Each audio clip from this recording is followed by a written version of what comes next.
What if I told you that two simple strength tests you can literally do in your living room right now, can predict a massive difference in how long and how well you might live?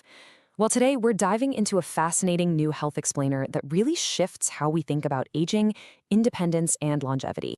33%. That's the number. A major new study just revealed that two basic measures of muscle strength predict a roughly 33% difference in mortality risk for older women. We're talking about basic, everyday strength being one of the most powerful, objective predictors of a longer, healthier life. And the best part? Unlike your birth year, your strength is something you can actively change. So let's get right into it with part one, the longevity-strength connection. Now, for decades, the gold standard advice for healthy aging has been all about cardio, right? Walking, cycling, getting that heart rate up. But it turns out maintaining our muscle strength is proving to be just as critical for our long-term independence as getting enough aerobic exercise. This was highlighted in a massive study published in February 2026 in the prestigious JAMA Network Open. Researchers at the University at Buffalo tracked an incredibly impressive 5,472 women. These women were aged 63 all the way up to 99, and they were followed for over 8 years. So this isn't some small overnight observation. It's a highly rigorous study. And what makes it even better is that the researchers adjusted for things like physical activity levels, cardio fitness, and even inflammation. By doing that, they isolated the true independent value of muscle strength. There's a quote from the lead researcher, Dr. Michael Lamont, that really hits the nail on the head. He says, "When we no longer can get out of the chair and move around, we are in trouble." It's such a profound yet simple point. Muscular strength is what allows us to move our bodies against gravity. If we lose that foundational strength, we lose our independence. Suddenly, even basic cardio, like a daily walk, becomes incredibly hard to sustain. Okay, moving on to our first metric, grip strength and mortality. Now, measuring your grip might sound like a super localized, maybe even minor thing to test, but in the medical research world, grip strength is actually a highly validated proxy for your whole body muscle health and your overall physiological reserve. In this study, they compared women who reached a specific grip strength threshold of 24 kilograms against those who were down at a 14 kilogram threshold. And the result? The women who hit that 24 kilogram mark had a 33% lower risk of mortality over the 8-year period. That is a staggering difference, all tied to a seemingly simple physical capability. But here's the really encouraging part. It's not just an all or nothing, pass or fail kind of thing. It's a sliding scale of benefits. The data actually showed that for every 7 kilograms of grip strength you add, there was an average 12% lower mortality rate. Basically, every incremental bit of strength you build or maintain translates directly into a statistical advantage for your longevity. All right, let's look at the second measure, the chair stand test.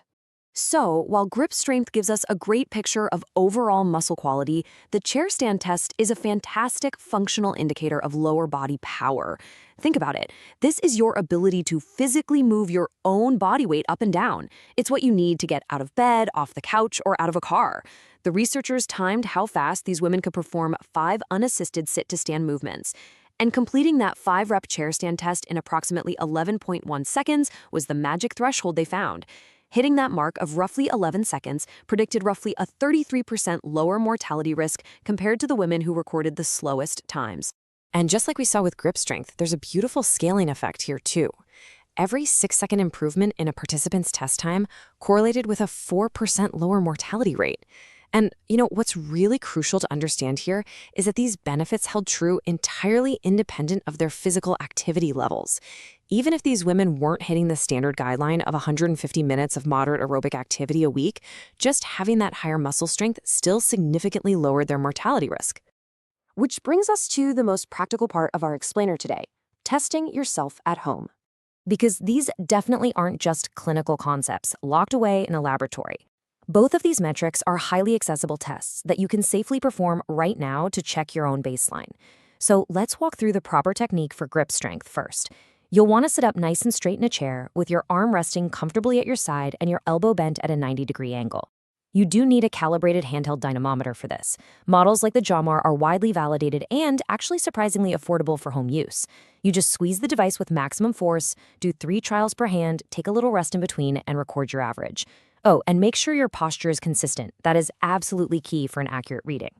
Now for the 5-rep chair stand test. First, find a standard height, sturdy chair. Make sure it does not have armrests. And Please prioritize safety. Ensure the chair isn't going to slide out backwards from under you.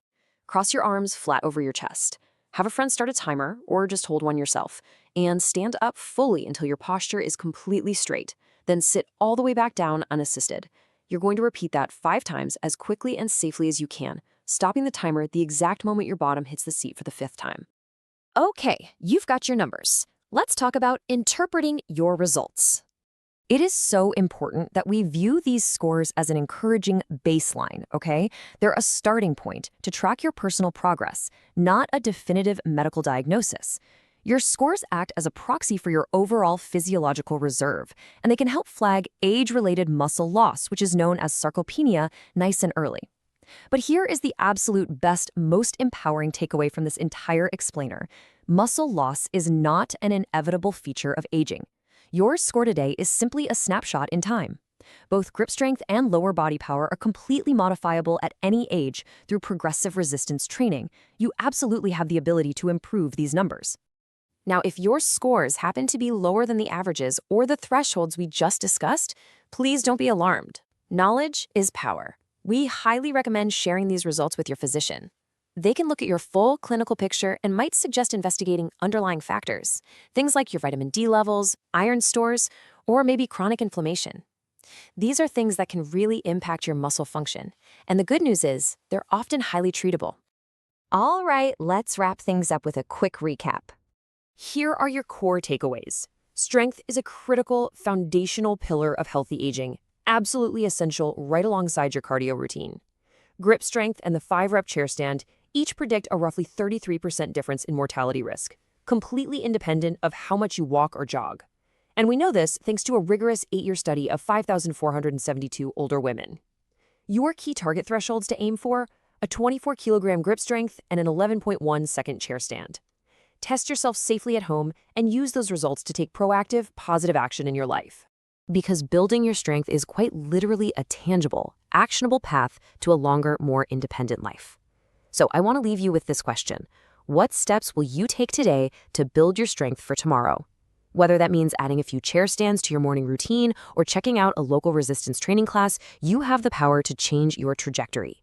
If you found this breakdown clear and helpful, be sure to subscribe to the channel for more evidence-based health explainers. Finally, just a quick reminder that our data today comes from the February 2026 JAMA Network Open study from the University at Buffalo. And as always, this explainer is strictly for informational purposes and is not medical advice. Always consult your physician before making any changes to your health or exercise routines. Thank you so much for joining me, and here's to your health, your strength, and your independence.